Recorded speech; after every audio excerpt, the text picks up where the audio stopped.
الحلقة دي نتحدث عن مباراة الهلال والجيش الرواندي والتشكيلة المتوقعة لمباراة الهلال والجيش الرواندي، ونتحدث عن طلب المريخ لتأجيل مباراته أمام سانت ليبوب. لكن قبل نتحدث عن التفاصيل دي، إذا أول مرة بتتابعنا اعمل شير واعمل لايك لهذه القناة. السلام عليكم، إن شاء الله طيبين وإن شاء الله تكونوا بخير ونعيم في أتم الصحة والعافية. نتحدث عن مباراة الهلال والجيش الرواندي. صراحة المباراة مهمة جدا للهلال، ومباراة تعتبر من أهم المباريات في بطولة سيكافا. المباراة بتأهلك مباشرة للمباراة النهائية. تكمن أهمية المباراة، يعتبر الجيش من أقوى الفرق في بطولة سيكافا اللي أنت واجهته، وأفضل من الجاموس الجنوب سوداني، وأفضل من البوليس الكيني. لذلك المباراة مهمة للهلال، والهلال لازم يأخذ المباراة دي بحذر ويأخذ المباراة بقوة، ودي تجربة حقيقية حتفيد الهلال في المعترك الأفريقي لمواجهة الجاموس الجنوب سوداني والبوليس الكيني. وكمان أنت برضو عندك السنة الماضية الجيش الرواندي أخرجك بضربات الترجيح وصل للمباراة النهائية وخرج منها. هو أكثر انسجاما من الهلال. أنت الآن عندك فريق اللي حيشارك معك ده فيه بعض التدعيمات وفيه بعض العناصر الجديدة، لذلك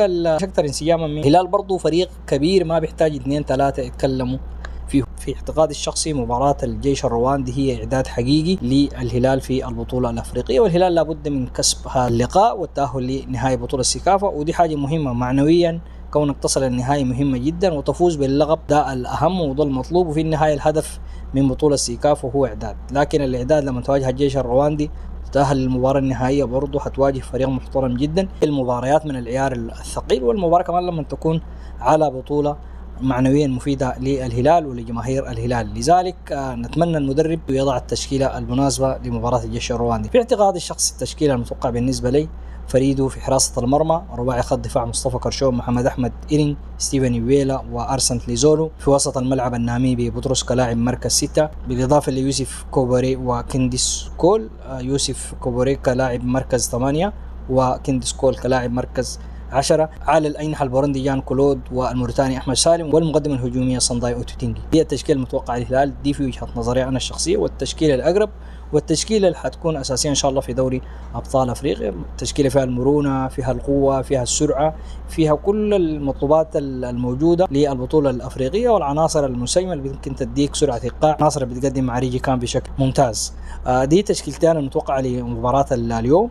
وفي النهاية نحن نتمنى التوفيق للهلال، ونتمنى المدرب يدير المباراة دي بحنكة واقتدار، والهجمات المرتدة برضو يحاول بقدر الإمكان يقفل خطوطه، يحاول يقرب الخطوط عشان تقدر تتفوق على الجيش الرواندي. وانت في الحالة الهجومية لابد يكون في توازن دفاعي، عشان ما كمان عن طريق الهجمات المرتدة الجيش الرواندي يقدر ينتصر على الهلال. الجيش الرواندي فريق كبير والهلال فريق كبير، لكن مهما تحدثنا عن الجيش الرواندي أو الهلال، الجيش الرواندي يظل أقل قوة من الهلال. لكن كرة القدم لا تحترف بالتاريخ ولا تحترف بالإمكانيات، تحترف ب 11 ضد 11. دي تشكيلة المتوقع. في النهاية نتمنى التوفيق للهلال، إن شاء الله الهلال منتصر في مباراة اليوم أمام الجيش الرواندي متأهل للمباراة النهائية. الشيء الثاني اللي عايز أتحدث عنه، المريخ يطالب بتأجيل المباراة. اعتقادي الشخصي المريخ هو من حقه يطالب بحقوقه، من حقه يبحث عن حقوق، لكن كمان نحن بالمنطق وبالعقل.